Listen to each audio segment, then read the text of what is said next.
Today, I'm going to be doing a video on English language paper 2 tips. Ensure you like and subscribe, since this will mean a lot to me, and ensure you keep on watching my videos if you ever need help with any of the subjects that you require. And let me know in the comments what subjects you need to know about a little more so I can do more videos on them.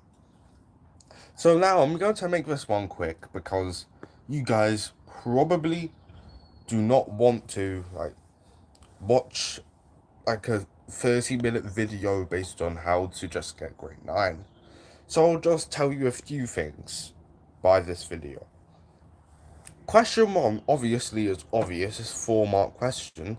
Unlike paper 1 for GCSE, you don't have to answer 4 different sets of questions. For paper 2, it's actually select 4 true statements, and you have to usually read lines from 1 to 9 or 1 to 10 usually. So it's important that you really do pay attention. So those 4 marks, while they're just 4 marks, they're still 2.5% of the GCSE. And that can actually make or break your grades. So it's really, really important that you hyper-focus on that text. Actually look for the 4 true statements that you're looking for. It's really, really important. You do not want to miss out on those 4 marks. Because if you end up just saying, oh, I'll miss the 4 marks, they're not important, you could be ending up getting 4 marks off a 5, or 4 marks off a 9, or 4 marks off a 7, whatever. So for question 2, it's literally compare 2 sources. It will always say compare 2 sources. Previous years it says write a summary, but now it will usually say compare, or what can you infer from these 2 sources about a certain topic. So one important thing you must do is you look at the sources in absolute detail, and you actually try to look for the absolute best quote. Don't just skim over and pick what you think is the best quote. Pick what is the best quote, because if you pick the absolute best quotes you can do, there's a lot you can talk about, and the more you can talk about for each quote without just skipping to the next, the higher amount of marks you get.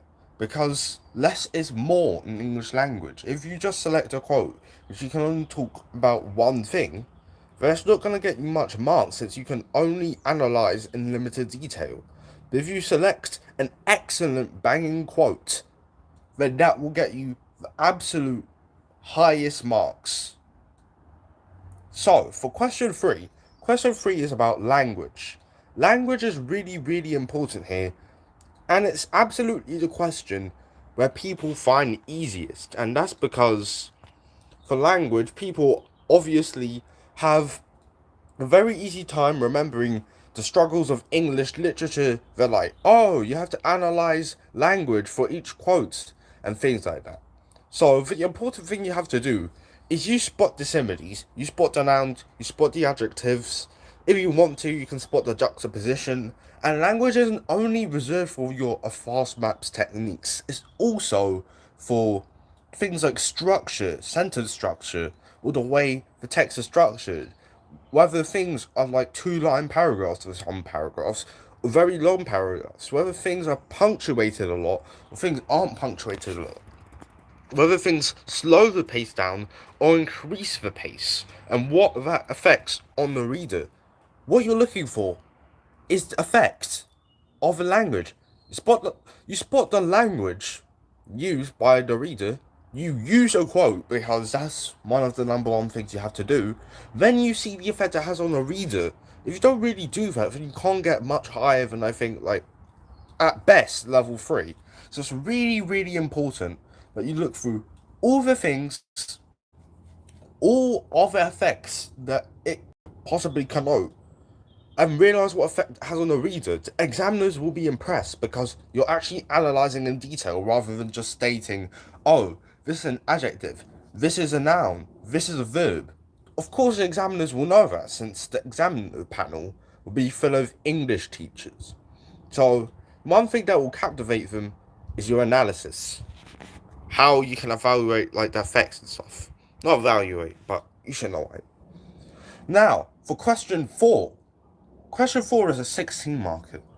16 marker is 10% of your entire English language GCSE. Don't skip this question. That's the same thing I'm going to be saying for question 5. But the point is, don't ever skip this question. So, the important thing is, like question 2, it's a comparison question. So what you have to do is compare.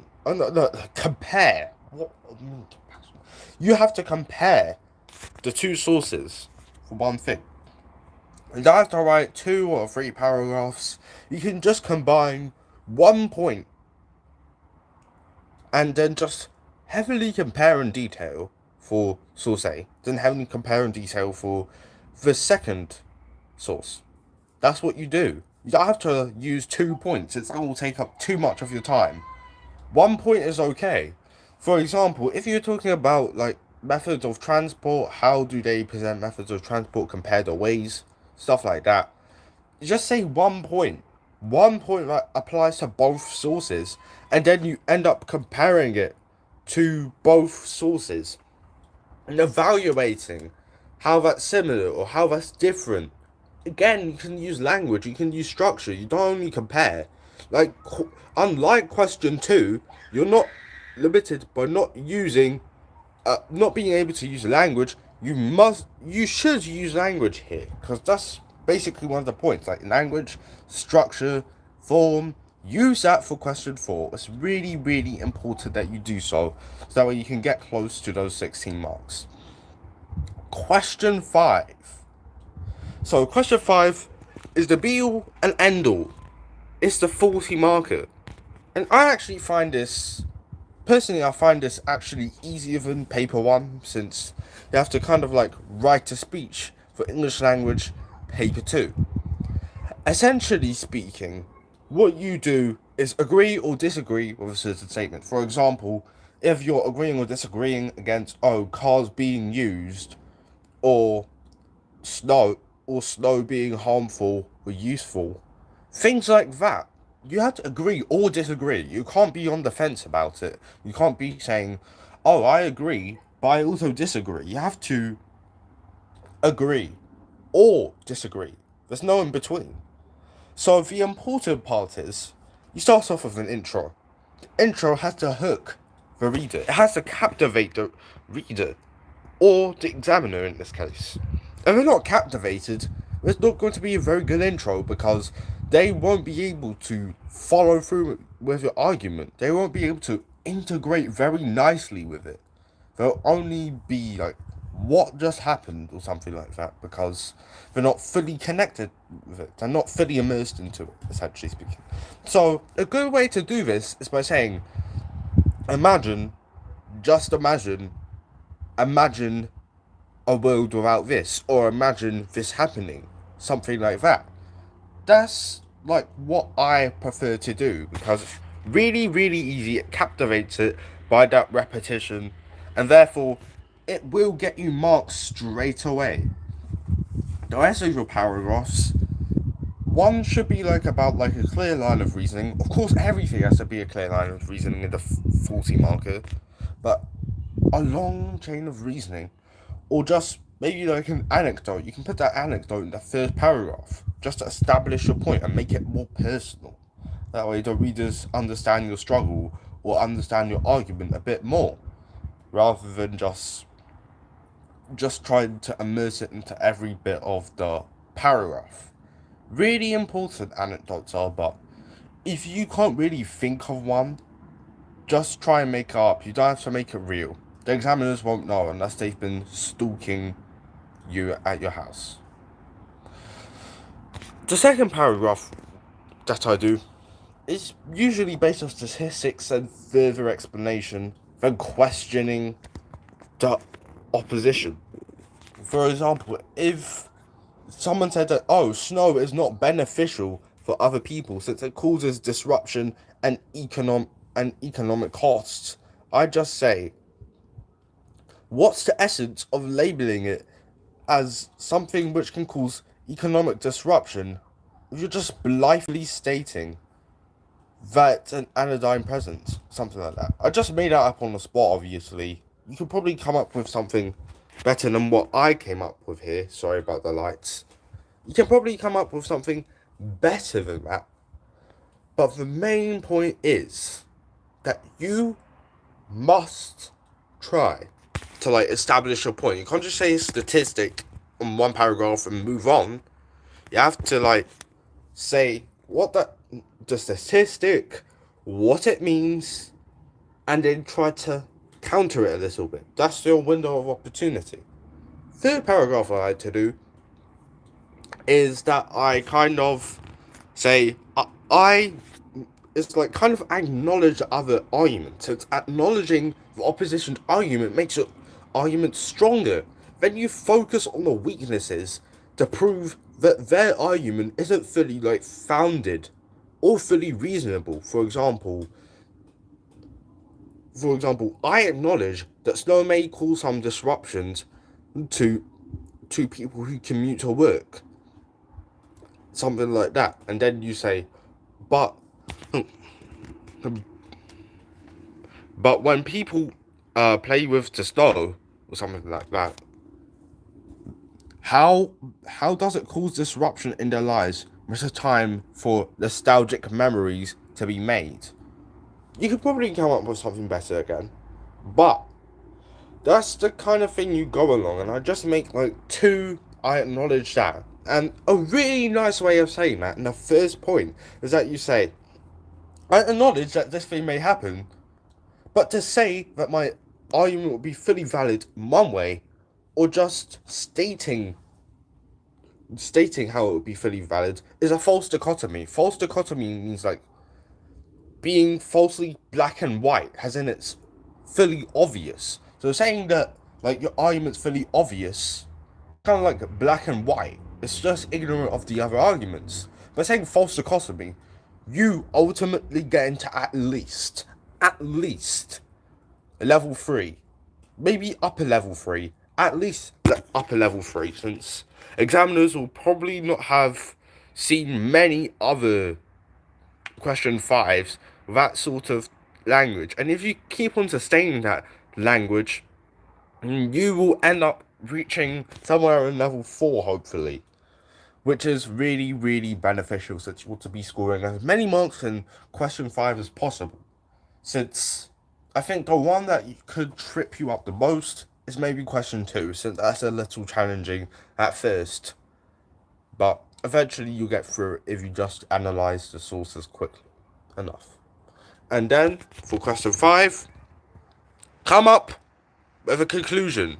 Not really a conclusion, but something for your audience or your readers to take away. I challenge you today, or I urge you today, or if you're just trying to write a formal letter or an essay, I beseech you today, or it is beseeched, because for any potential essays that may come up, you need to be a bit more passive, but they say, I urge or I challenge, that sort of terminology will hurt the readers. Set them up like they're doing, like they need to fulfill a challenge, like they need to fulfill a mission, to fulfill their purpose that has been given to them by you. So the really important part is hooking them at the start, building up a well-founded argument in 1, 2, third paragraph. The conclusion has to hook them back. You can't just let them roam through without knowing what they should understand, what they should take away. They need to see that conclusion. They need to understand that conclusion, so that way they can realize that your argument allows them to see that issue or that statement in a different light, or for them to be ultimately convinced to agree with you. Use sentence structure. Use adjectives. Use different sentences. Use different punctuation. That's also really important.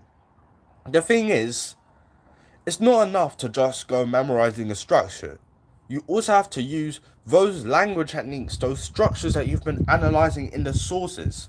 Just imagine as if the examiners will be creating questions based off the speeches that you have made.